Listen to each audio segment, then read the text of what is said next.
Здравствуйте! В эфире программа «Дискуссия». Сегодня мы поговорим о такой проблеме, как противодействие пыткам. Обсудим эту тему с участниками передачи. Андреем Баршевским, директором проекта, президентом Института демократии города Комара.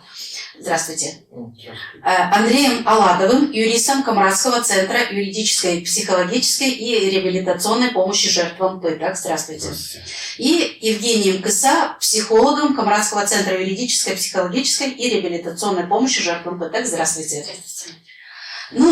На первый взгляд может показаться, что данная тема не актуальна, в демократическом обществе, скажем, демократических государствах, но тем не менее, я хотела бы обратиться к вам, господин Баршевский.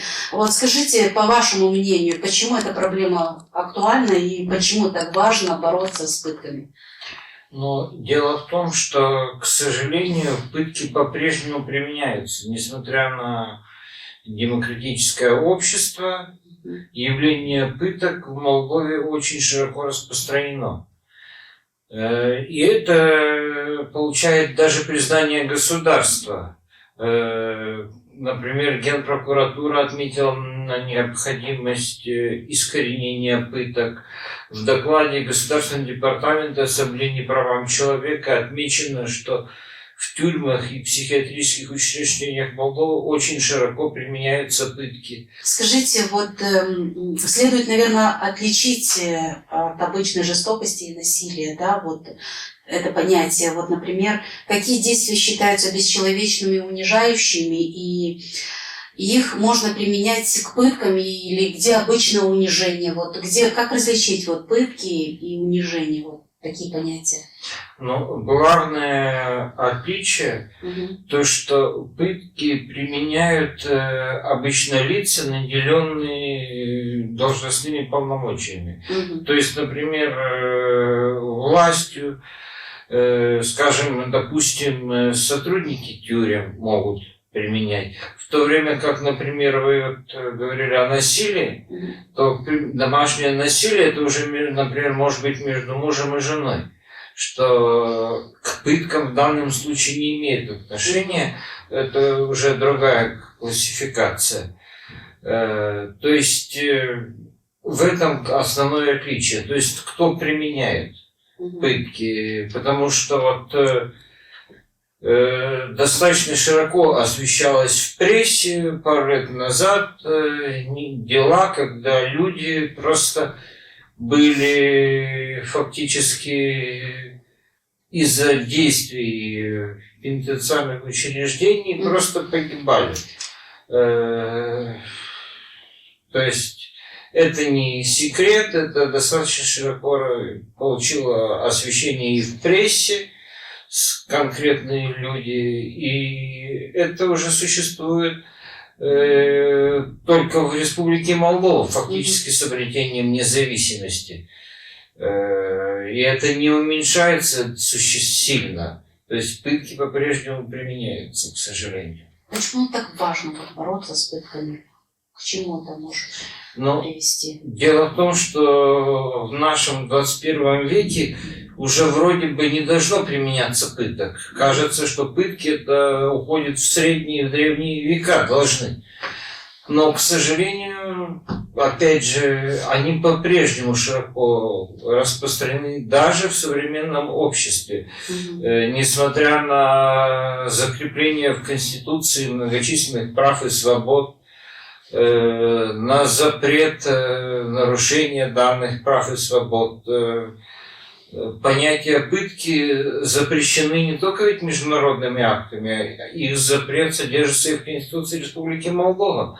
Но тем не менее, к сожалению, они есть. Они есть. И от этого никуда не деться, и нужно именно потому, что они есть, нужно бороться с ними. Бороться с ними может не тот, кто применяет, а именно гражданское общество. Поэтому и должно гражданское общество привлекать внимание и к этой проблеме. Какие мероприятия проводятся? Как гражданское общество может бороться с этими явлениями? К примеру, Институт демократии с конца 2017 года при поддержке Европейского Союза осуществляет проект «Все вместе скажем нет пыткам в Молдове». Гражданское общество против пыток. И цель этого проекта – способствовать противодействию пыткам в Республике Молдова, включая и Гагаузию, и Приднестровье. То есть, например, мы осуществляем проект по противодействию пыткам. Созданы 3 центра юридической и психологической помощи жертвам пыток. Мои коллеги более подробно в этих центрах расскажут об этом. Расскажут, как можно к ним обратиться в центры.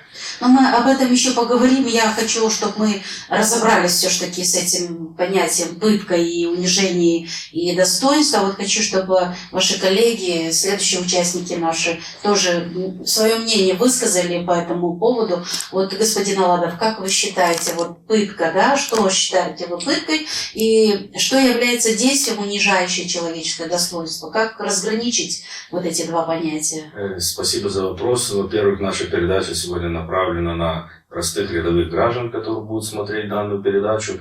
И я попытаюсь кратко, человеческим, простым языком объяснить, что такое пытка. Пытка – это причинение физического или психологического страдания человеку должностным лицом с целью получения от него признательных показаний по ранее совершенным им преступлениям. То есть, чтобы наши рядовые граждане поняли, что пыткам их может подвергать должностное лицо, которое работает в госструктуре. Получает за это зарплату. Получает за это зарплату и пытается получить признательные показания. А жестокое бесчеловечное обращение, как бы это все подходит под это понятие. А жестокое бесчеловечное обращение — это когда, краткий пример приведу, это когда человек находится в местах лишения свободы, и он подвергается жестокому бесчеловечному отношению со стороны пенитенциарного учреждения, администрации пенитенциарного учреждения. То есть ненадлежащее питание, ненадлежащее проживание, средства ущемления в использовании средств личной гигиены, нарушение его законных прав, ну и причинение ему тяжких телесных повреждений. У нас в Камрате есть центр, да, помощи жертвам. Расскажите немножко, чтобы наши... Значит, у нас в Камрате функционирует центр бесплатной юридической и психологической помощи жертвам пыток. Данная услуга у нас является бесплатной, где люди могут прийти и получить бесплатную юридическую и психологическую помощь. Наш центр расположен в городе Камрате, прямо в центре, по улице Третьякова, 21/3. Любой желающий, кто хочет получить юридическую или психологическую консультацию, может обратиться в наш центр с 8 часов утра до 18 часов вечера. Также у нас существует телефон горячей линии, на который каждый желающий человек может позвонить. Я могу огласить этот номер телефона: 0788 99 110. Также есть стационарный телефон, тоже телефон горячей линии, куда люди могут обратиться: 0298 266 99. Обращаются люди по этим телефонам? Постоянно обращаются. Дело в том, что с момента, когда мы начинали работать, только открывали наш проект, о нас знали, соответственно, немного людей, а сейчас в настоящее время постоянно поступают и телефонные звонки, и обращения. О статистике мы можем поговорить чуть-чуть позже. Поговорим о статистике. Сейчас хотела спросить Евгению, чтобы вы чуть вступили в наш диалог и рассказали, кто ваши бенефициары, какую помощь вы оказываете в центре. Конечно, большая часть наших бенефициаров – это люди, которые находятся на данный момент в пенитенциарных учреждениях. Рядовые граждане могут подумать о том, что они же туда помещены для наказания, потому что они что-то совершили. Теперь они отбывают там наказание. Да, они отбывают наказание, они уже лишены свободы. Зачем же там нарушать их права? Получается, что те люди, которые нарушают их права, они также являются это также является уголовным преступлением. Нельзя. Уже они сидят, они уже лишены свободы. В принципе, это уже наказание, скажем так. Большая часть бенефициаров — это мужчины, которым от 25 до 35 лет, которые находятся в пенитенциарных учреждениях. Также оказывается психологическая помощь не только им, но и их родственникам, потому что есть случаи, когда к нам обращаются именно родственники, мамы, жены. Они с какими вопросами? Переживают, это да, понятно. Переживают, да, и говорят о том, что при личной встрече, либо в переписках, в письмах их родственники рассказали им о том, что, допустим, они были избиты, либо к ним применялись какое-то бесчеловечное отношение. Тогда уже при помощи разных методик, тестов, консультаций направлено все на то, чтобы восстановить их эмоциональное состояние, чтобы дать им понять, что они не одни с этой бедой, что мы готовы им помочь и выслушать их. И кроме как выслушать, какую помощь еще? Но выслушать это хорошо, да. Человек переживает. Человек переживает, конечно. Поэтому я и говорю, что выбирается индивидуальной, проводите консультация, и уже в первичной консультации выявляется та проблема, с которой пришел бенефициар. Это может быть страх, это может быть депрессивное состояние. И уже далее мы работаем для того, чтобы решить эту проблему. Что касается с юридической точки зрения, тоже бенефициаром оказывается полностью юридическая поддержка, юридическая консультация, где мы совместно с бенефициарами, людьми, посетившими наш центр, разрабатываем методику, как методику помощи, юридической помощи. Как действовать дальше, да? Да, как действовать поэтапно, как действовать. Они же юридически безграмотные наши. Полностью, какие мероприятия мы будем применять по восстановлению прав родственникам. Мы говорим о том, что приходят к нам родственники, родные которых находятся в местах лишения свободы. Мы обращаемся в разные компетентные органы для восстановления их прав. Получается? Мы не просто обращаемся, добавлю, что к нам приходят ответы о проверках, которые проводятся по этим. То есть вы прослеживаете дальше путь, да? Да. Не просто... Хорошо, господин Баршевский, давайте вернемся к проекту. Вы начали немножко нам рассказывать, вот в чем суть вашего проекта, и опишите некоторые мероприятия, которые проводятся в рамках вашего проекта. В рамках нашего проекта, который, как я уже говорил, начался в конце 2017 года и длится 3 года, то есть еще продолжается. В этом году уже завершается, да? В конце года. То предусмотрено многочисленные действия. Например, в рамках проекта создана сеть неправительственных организаций,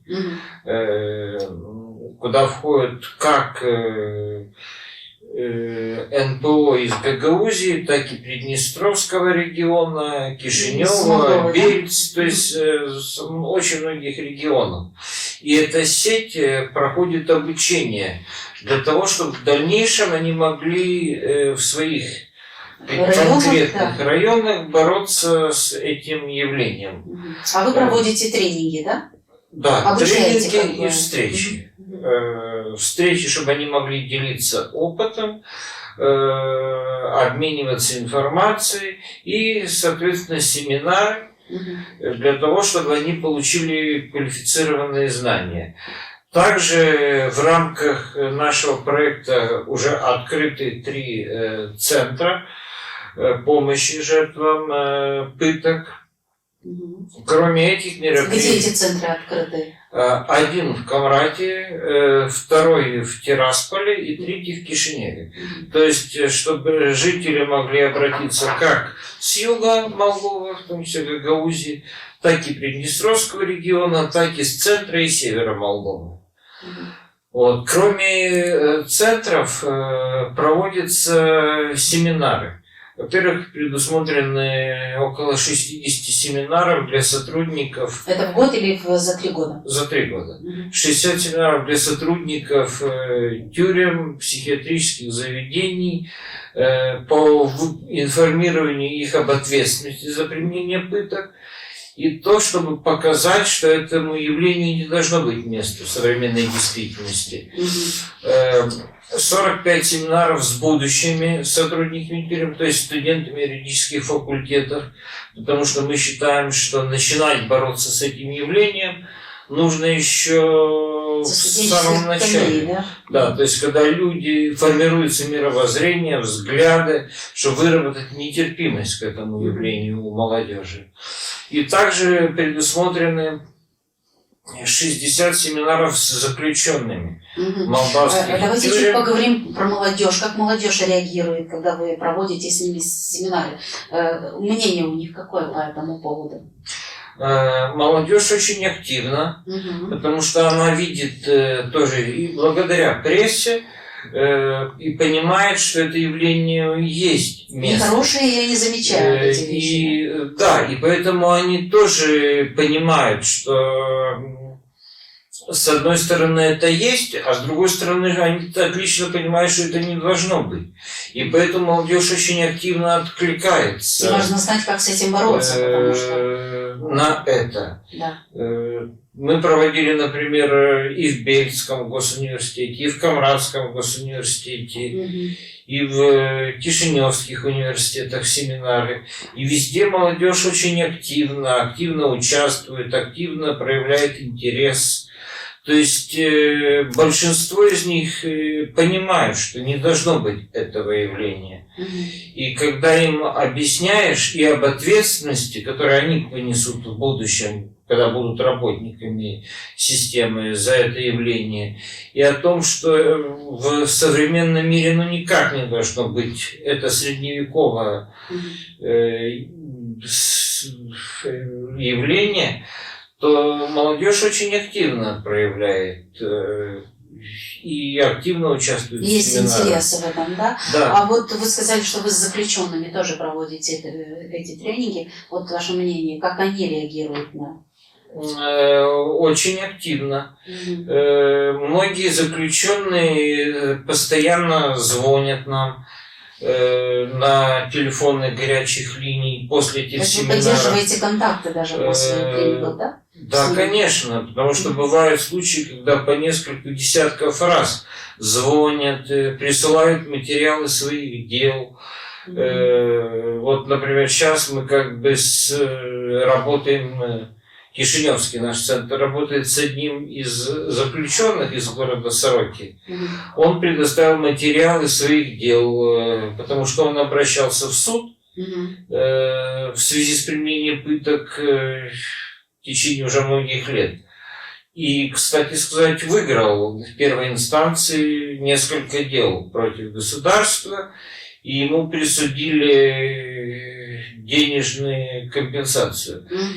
Сейчас это уже будет вторая инстанция, потому что была апелляция, но тем не менее сам факт, что суды могут стать на сторону заключенных даже против сотрудников пенитенциарных учреждений. Вот. Кроме пенитенциарных учреждений, мы работаем и с полицией, и с психиатрическими учреждениями, то есть там, где тоже бывает феномен пыток, потому что, к сожалению, пытки не только в тюрьмах, но и в психиатрических лечебницах, где бывают случаи, к сожалению, когда администрация пользуется тем фактом, видя, в каком состоянии находятся пациенты, то они, к сожалению, иногда позволяют себе применять к ним меры, которые никак не могут быть. То есть либо пытки, либо жестокое бесчеловечное обращение. Если продолжить о мероприятиях проекта, у нас предусмотрена программа субгрантов, когда мы поддержим неправительственные организации, и вот она была объявлена. Мы получили достаточно большое число заявок. Сейчас как бы комиссия оценивает эти заявки, вместе с делегацией Евросоюза будут отобраны для финансирования несколько проектов, которые получат поддержку. А в чем суть этих проектов? Что должны делать? Это организации неправительственные должны противодействовать пыткам То любой, есть в любом... продолжить как бы эту же работу, да? Да, Мгм. вот, только лишь на региональном уровне. Ага. Вот, и в данный момент оцениваются проекты, и в ближайшее время они будут Мгм. отобраны несколько для финансирования. Сумма финансирования для этих проектов, что предусмотрено у вас? Так как это региональные проекты, то большинство будут в пределах до 6 тысяч евро. Мгм. Кроме этого, нами предусмотрены проведение мониторинга тюрем, Мгм. с которым мы, когда он будет завершен, ознакомим... Но вы сейчас проводите эти мониторинги, да? Да, Эти проекты? да.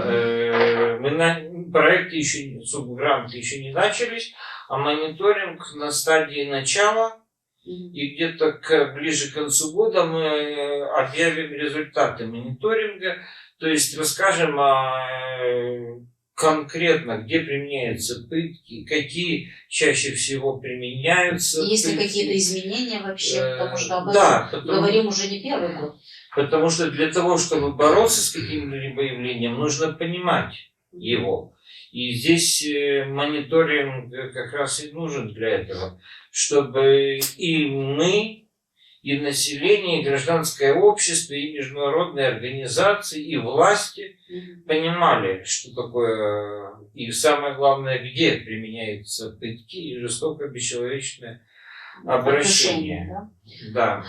Вот это как бы основные мероприятия нашего проекта.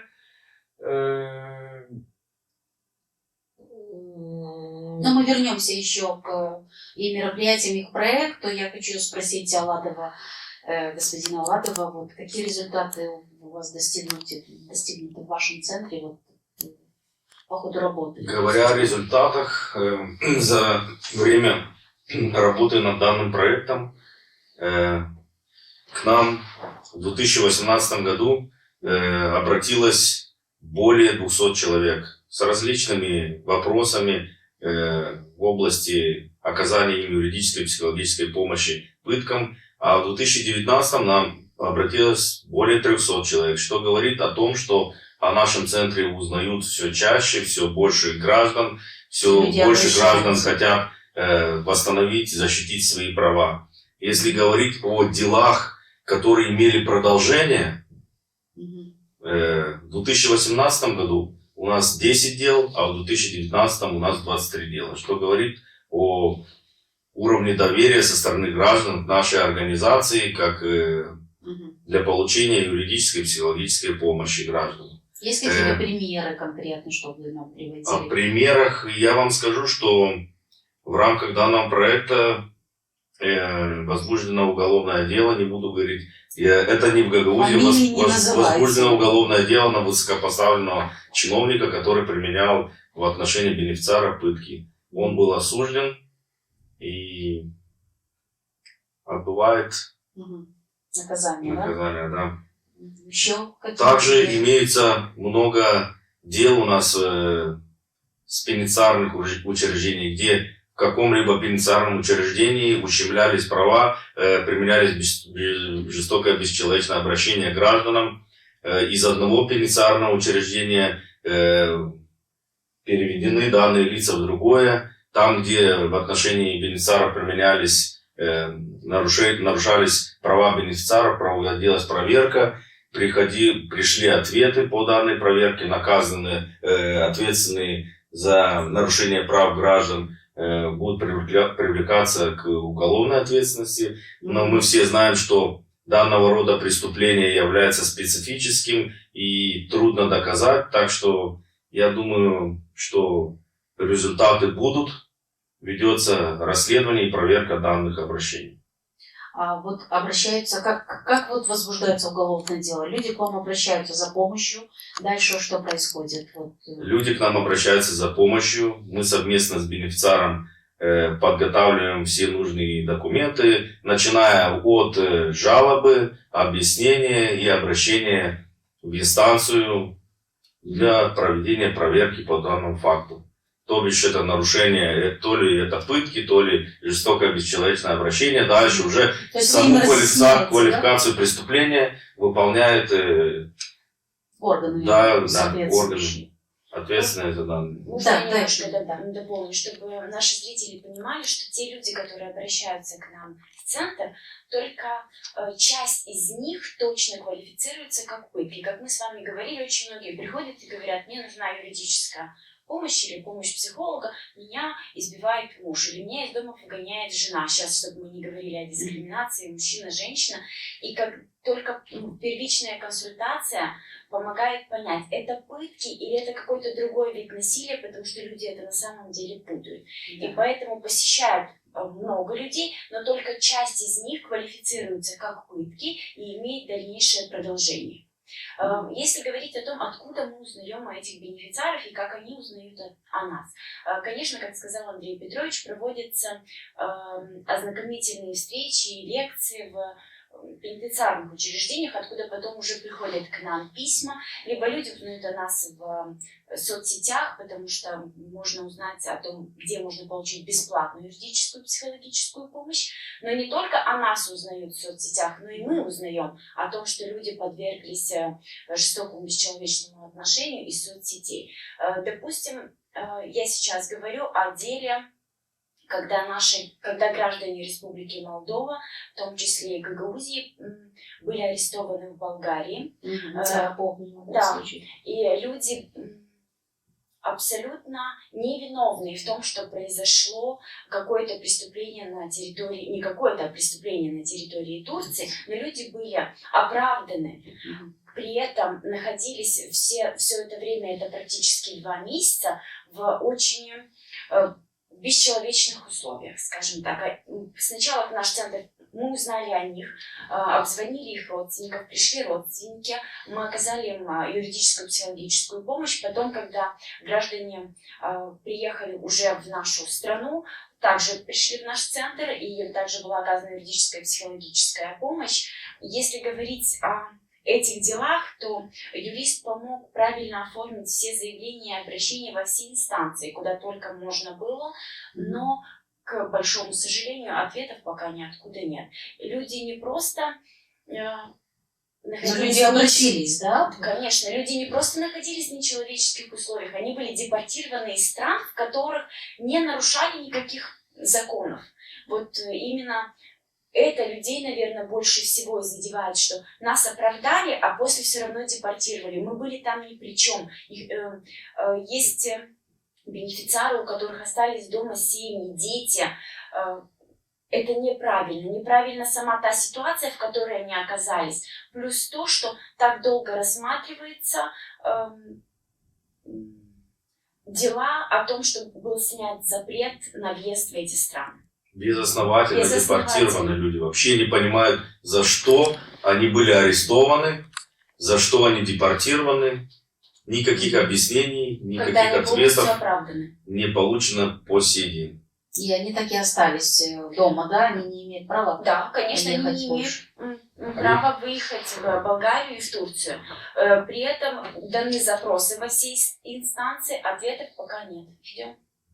И при этом еще хочется отметить, что когда в начале дела, когда к нам обратились родственники, выяснилось, что эти люди, которые арестованы были в Болгарии, находятся в ужасающих условиях, в заключении без элементарных средств гигиены. Сколько они там пробыли таким образом? Почти 2 месяца. 2 месяца просидели. Вот, ну и в ужасающих условиях, к сожалению, близких к пыткам, к жестокому бесчеловечному обращению. Потому что без гигиены свет очень Постоянно круглосуточный свет. Извините, что я вас перебила. Бенефициары рассказывали, что им не предоставлялись адвокаты. Они не понимали. Одна из бенефициар подписывала документы, не понимая даже, что она подписывает. Вот просто дали, и я подписала, потому что я испугалась. Те, которые не согласились подписать эти документы, они говорят, мы же понимали, что на нас кричат. Мы не понимали, что, но на них давили. Когда охранники этих пенитенциарных учреждений, либо миграционных пунктов, где они находились, просто смеялись над ними и говорили, что и что вы из Молдавии, что кто, вы думаете, за вас кто-то будет беспокоиться? Вы бесправны. Вы бесправны. Если с Молдавии, то бесправны, да? Мы Хорошее утверждение. обратились вот в этом деле к омбудсмену Болгарии. Да. Вот, и получили ответ, письменный ответ о том, что да, посольство Республики Молдова после первых встреч не проявляет заинтересованности. Вот такой ответ был получен от официальных инстанций Болгарии.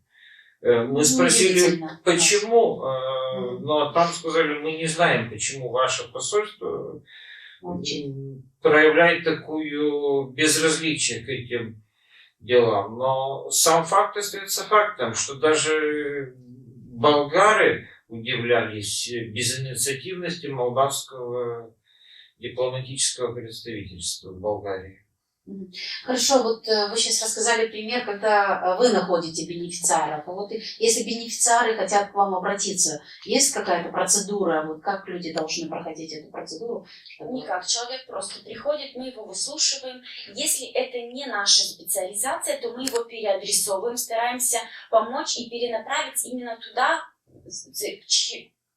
туда, кто сможет им помочь в разрешении их проблем. Если же мы понимаем, что речь идет именно о пытках, то юрист проводит свою работу, я как психолог провожу свою работу. То это, как психолог, это ряд встреч для того, чтобы восстановить эмоциональное состояние человека, чтобы он понимал, что он не один с этой проблемой, что да, такая проблема на самом деле есть, и она для него не вымышлена, и его вообще кто-то понимает и слышит. Господин Баршевский, вот в ходе реализации проекта, о котором вы говорили, вот есть какие-то трудности, с чем вы сталкиваетесь, как решаются проблемы? В ходе проекта, учитывая его характер, что он не только в Гагаузии, не только в Кишиневе, по всей стране, в Приднестровье, то действительно было ряд трудностей, в первую очередь именно у нашего приднестровского партнера, медиацентра Приднестровья, который осуществляет под нашей эгидой эту деятельность на том берегу Днестра. В частности, в Приднестровье власти вообще не хотят признавать явление пыток. Оно долгое время отсутствовало в их законодательстве. Когда оно было введено, то никакой реакции. Более того, иногда даже создаются определенные уровни препятствия. То есть власть Приднестровья полностью не признает это явление. У нас другая ситуация. Мы работаем довольно неплохо. У нас заключен партнерский договор с офисом народного адвоката, нашим институтом омбудсмена. Вы говорите сейчас про омбудсмена Молдовы в Кишиневе или в Гагаузии? А это единые органы. В Кишиневе главный центр, а их представительство есть и в Камрате. Мы работаем как с основным кишиневским, так и с камрадским, конечно, тоже. Вот. Тем более, что из Кишинева и из Камрата мы приглашаем специалистов читать лекции. С Камрата, например, Миронова Светлана Андреевна очень часто выступает у нас с лекциями перед бенефициарами. Сам наш центр, он открылся где-то в 2018 году. Проект начался в 2017 году, а центры открылись где-то в апреле-мае 2018 года, и так как их финансирует Евросоюз, то на открытии Камрадского центра был посол Европейского Союза в Молдове Игорь Михалко, который выступил с приветственной речью на открытии центра. И поддерживает, да, по-моему, ваши центры? Да, конечно, Европейский Союз поддерживает, именно он финансирует наши данные 3 центра и другие мероприятия в рамках проекта через Европейский инструмент содействия демократии и правам человека. И уже лично посол Евросоюза бывал у нас на некоторых мероприятиях, вот как я уже отметил, на открытии центра. И сегодня тоже, вот, например, посол Европейского Союза был в Гагаузии, мы были рады тоже увидеться, да? С ним. Я думаю, надеюсь, что еще не раз Питер Михалко будет и в Камраде, и посетит, надеемся, наш центр. Потому что мы очень благодарны Европейскому Союзу за поддержку проекта. А вот скажите, есть какие-то виды наказаний за применение пыток? Какие существуют виды наказаний за применение пыток? Конечно, есть виды наказания. Данного рода преступления предусматриваются Уголовным кодексом Республики Молдова, статья 166 прим. 1. То есть как лишение свободы. Рассматривается. Конечно, это уголовное преступление, которое признано Конвенцией ООН преступлением против человечества. Особо тяжкое преступление, за данное преступление суровое наказание, да, в виде ареста. Каждое дело расследуется индивидуально и принимается судом законное решение в соответствии с законом Республики Молдова. И как следует человеку бороться с этим явлением? Еще раз мы повторим, мы об этом немного говорили выше, но все же вернемся, чтобы люди понимали эти вещи и больше обращались, может, в ваши центры. Куда еще они могут обращаться? Дело в том, что самый эффективный способ — это действительно обратиться в наши центры, потому что наш юрист и психолог бесплатно окажет сопровождение человеку. Потому что до открытия центра нужно было человеку как можно было быстрее подать жалобу в прокуратуру, где описать, кто, где и когда подверг данного человека пыткам. И уже после этого это дело находится под контролем прокуратуры.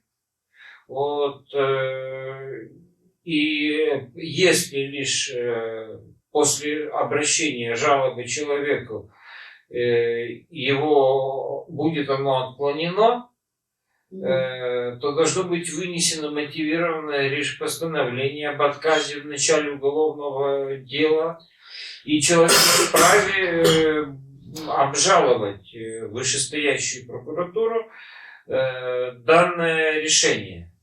Но опять же, все гораздо легче, если обратиться в общественную организацию, в наш Камрадский центр или в Кишиневский центр, потому что мы будем помогать и сопровождать человека, и будем давать ему консультацию. Также, как один из вариантов, человек может обратиться в офис народного адвоката, но там существует ряд ограничений, потому что это государственная структура, хоть и пользующаяся достаточно большой полномочий, достаточно большой свободой. Но офис народного адвоката может также направить в ваш центр, да? Да, конечно, потому что они не все рассматривают. В то время как, если явление пыток, то наш центр рассматривает полностью все явления пыток и жестокого обращения. Потому что, например, вот вы спрашивали о наказаниях, что предусмотрен достаточно большой срок в данной статье. Человек может быть осужден на 10 и на 15 лет при ряде обстоятельств. То есть и уже были случаи, когда лица были за применение пыток осуждены. Да? Вот. Хотелось бы, конечно, чтобы это явление не применялось и не было поэтому никаких лиц, которые осуждены.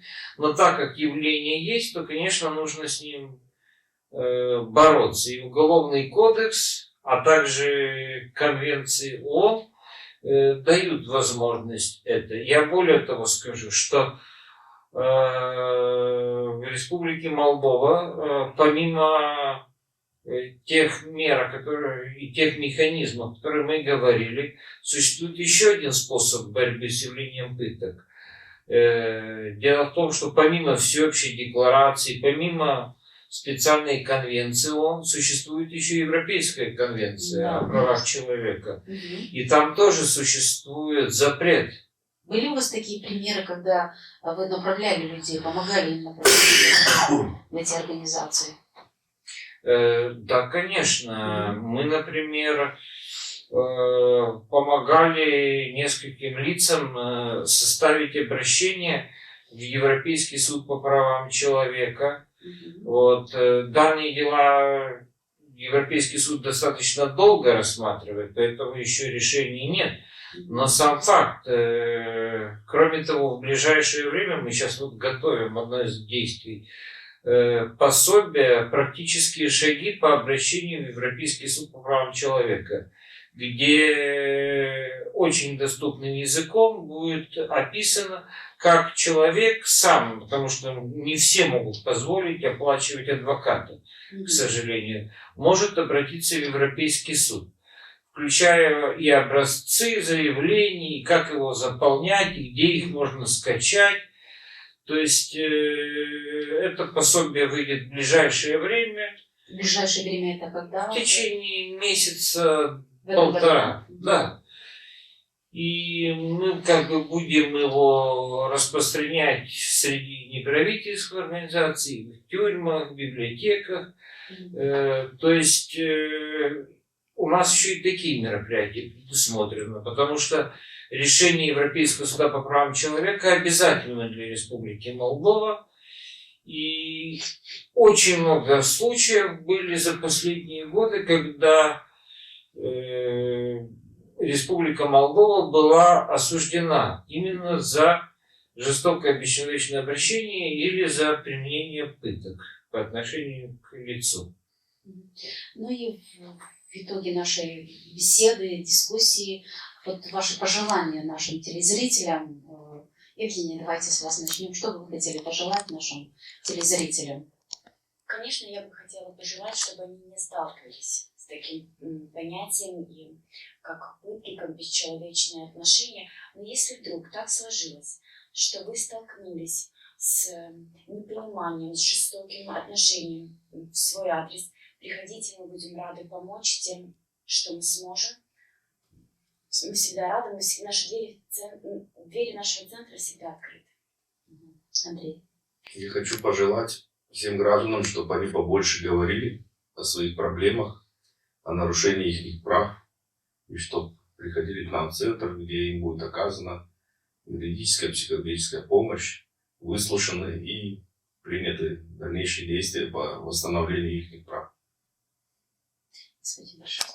Ну, во-первых, конечно, бы хотелось, чтобы этого явления не было в Республике Но, к сожалению, Молдова. что имеет, то имеет. Вот. Но так как оно действительно, как вы правильно говорите, что имеем, то имеем, так как оно есть, то хотелось бы просто напомнить гражданам еще раз, что в случае, если они столкнулись с этим фактом и никуда уже от него не деться, к сожалению, на данном этапе, то чтобы они обращались в наш центр, потому что мы расположены, как уже говорилось, Третьякова, 21/3. Вот, и обращайтесь. В Кишиневе тоже в центре города, улица Букуреш, 71. В Тирасполе, улица Шевченко, 12/12. И любой из этих центров окажет вам всю необходимую помощь, если вы столкнулись с явлением С этим явлением, да? пыток. Да, тем более, что телефоны наши тоже достаточно легко запоминающиеся. 07... Но кроме всего у вас, наверное, сайты еще есть, да? Да, конечно. То есть в интернете вас легко найти можно? Да. Во-первых, у нас у Института демократии есть сайт, вот, idem.org. И во-вторых, мы в ближайшее время открываем сайт по противодействию пыткам. То есть, где будут и адреса, и телефоны, и описание, что такое пытки, брошюры, которые мы издали. Рекомендации всякие, да? Да. Вот. Потому что мы стараемся информировать жителей. Что такое пытки, о наших центрах. Мы вот издали листовки, где написано, что делать, если вы стали жертвами пыток. Листовки о наших центрах, чтобы люди знали, с чем мы работаем и кто может к нам обратиться. То есть листовки о проекте, чтобы было видно, чем живет проект. То есть мы очень стараемся быть открыты и помочь гражданам, если все-таки столкнулись с этим случаем. Но хотелось бы все-таки пожелать, чтобы, конечно, лучше, чтобы не сталкивались. Да, не сталкивались, но и вовремя обращались, потому что это тоже очень важно. Абсолютно с вами согласна, что пыткам не должно быть места в 21 веке, но что имеем, то имеем. Сегодня мы говорили о методах борьбы с данным негативным явлением, которое до сих пор имеет место быть в современном мире и в Республике Молдова в том числе. Обсуждали мы эту тему с участниками программы Андреем Баршевским, директором проекта, президентом Института демократии в городе Камрад, Андреем Аладовым, юристом Камрадского центра юридической, психологической и реабилитационной помощи жертвам пыток, и Кыса Евгением, психологом Камрадского центра юридической, психологической и реабилитационной помощи жертвам пыток. Благодарю вас за участие. Спасибо. До встречи в эфире.